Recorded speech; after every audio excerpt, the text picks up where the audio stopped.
Hello, this is Michele Knight. Welcome to your weekly astrology. This week we have big, intense astrological news as we have the solar eclipse in Cancer. We also have Mercury retrograde. No, I hear you cry. But there's really good news as we have the North Node and the Sun delivering us a message about our future. Here's your weekly astrology.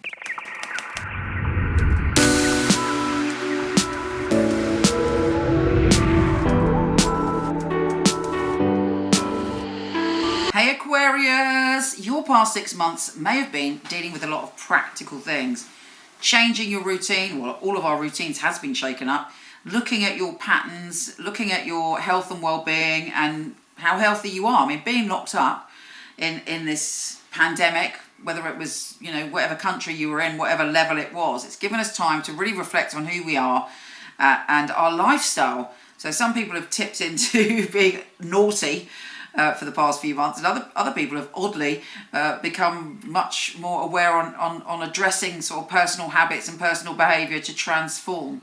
There is no right and wrong in this, but this week it's coming to a head for you. We have Mercury retrograde in the details, the small details that are important. So it's very essential that you triply check anything that you're sending out, that you make sure that you are taking care of the details, because it could be a tiny detail that A, makes things really so much better, or B, cocks things up. So look at that. We also have the Sun going into that, a new moon going into that energy. It's a brand new cycle for you when it comes to work and being of service to others and your health and well-being, and then a solar eclipse. So it's almost like you don't know who you are within all this. Perhaps you're going to change your patterns and your lifestyle in a really radical way. And, at the moment you're like, oh, who am I? And what are my routines? And what is best for me? But any healthy lifestyle things you do this week will really pay off for you in the future. Now, the good news is the Sun and the North Node for you are in an amazing position about your joy, your happiness, romance, children, all things joyful. And you're getting a peek into the future and your future happiness, your future joy, the wonder that's going to be around you in the future. So if you are feeling a bit crap this week, then it's important to allow that message to come to you, because it's promised by the universe, by the cosmos. Can I say promised? Yeah, do you know what? I am going to say promised. It's promised that there is more joy to come, more happiness, more creativity, more wonder, and more love. So you are evolving towards, you are heading towards something beautiful, something filled with so much happiness that it's definitely worth going through whatever process you are in now to get there. So trust the process. Eclipses are really hard because they take away our identity in whatever area they're shining or not shining in, and then afterwards they give us a big reveal, and so we've got a week or two of unknowing, like what does it all mean, what is the purpose of all of this, and then it is revealed. Saturn's in your sign. There's a lot of intensity around you. We're heading to, the future is very Aquarian. You're going to be very empowered and there will be a lot of magic around you. But right now, Saturn is maybe making you think about your responsibilities and the work that you have to do. Don't let it be a burden. See it as a gift, because when you do that work, there will be massive rewards. I'm going to do a little tarot card reading for you. If you're not into the tarot, bye-bye. I'll see you next week. And if you are, hopefully you'll get something from this, at least symbolically, if nothing else. We don't do that clickbaiting with the tarot. Use your intuition, and hopefully there will be something important for you. Okay, Aquarius, this week, let's put a little card. There could be some abundance and kindness coming to you this week. Generosity is flowing in.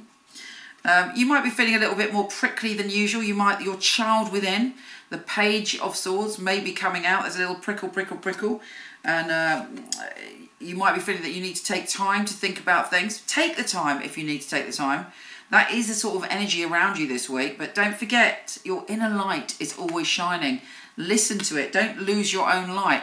There may be a situation, and let's face it, Venus is retrograde, Mercury is retrograde, where there are temptations around you. Temptations not to be healthy. Temptations for, sex and drugs and rock and roll, to lose yourself in obsession or a moment of pleasure to take away from any uncomfortable feelings you have.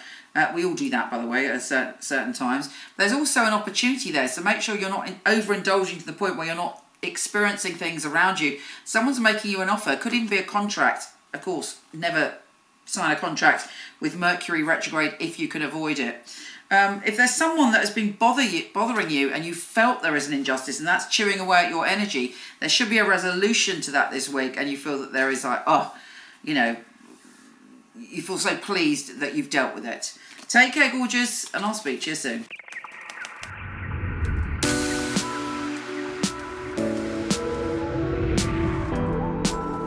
Hi, gorgeous. Before you go, check out my new film on my fabulous psychics. A lot of people ask me for readings. I don't do them anymore, but for over 20 years, I've had an award-winning team of psychics that I truly hand-pick. So check out the film, let me know what you think.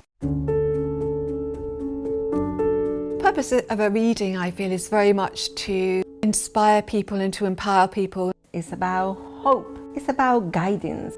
Using a phone or being with you, it will be the same because the matter is spiritual. It's very important for me that the client feels spirit with them. So it was a psychic reading.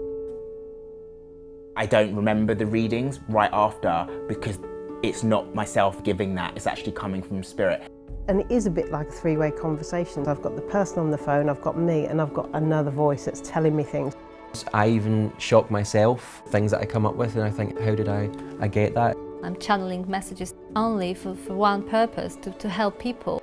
It's been able to help somebody have a map back to where they've got lost from. My priority is to connect to your truth and have the best life that you can have. I think in my readings people feel a sense of a safe space where they can really be themselves, let go. You need a feeling of being understood because reading should be empowering. I will make sure when the reading is finished that you're happy with everything. I couldn't do anything else. It's part of who I am. It's what I came here for, obviously. And when they come back and tell you they've got their dream job or the love of their life, that really makes me feel like I'm valued. I love to hear a sigh of relief. A lot of weight has been lifted off their shoulders. We have the answers that we are looking for within ourselves. I know I have the tools to help you. Everything begins and ends with you.